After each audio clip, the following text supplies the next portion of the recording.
What is a flood survey? Well, a flood survey is arguably the most important aspect of any flood mitigation scheme. Whether the site's commercial or residential, the first stages must include assessing and understanding the flood risk. Flood surveys should consider the flood risk, which is the type of flooding, onset time and duration, along with whether there's any warning available. They should consider the construction type and drainage setup, along with the client goals, desires and budget.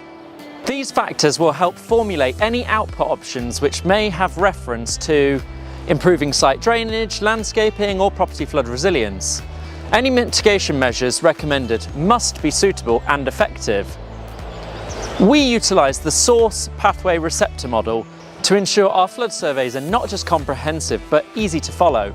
Sources are the weather events or conditions that result in flooding, for instance heavy rainfall, rising sea levels, waves, river flows. Pathways are the routes between the source of floodwaters and the receptor. These include surface and subsurface flow across the landscape and drainage systems. Receptors are the people, industries and built and natural environments that can be impacted upon by flooding. A good surveyor should consider the site holistically.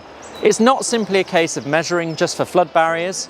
A survey should understand in detail why the flood occurs, what exacerbates it, and what infrastructure is already in place, and how the client uses the property. We look to ascertain what types of flooding may affect the property, and actually say it's like forensics, looking to understand the root cause. Once the root cause is understood, we then look towards working together to manage and minimise the risk to the property. This may even be through a new drainage system or perhaps permeable paving as part of a wider SUD scheme. As part of this consideration, the surveyor should also look at what's likely to provide the best return on investment for the client. What suits one property may be unsuitable for the next, and therefore getting a flood survey is vital. You wouldn't start building a house without an architect's plans or consents, and managing flood risk is no different.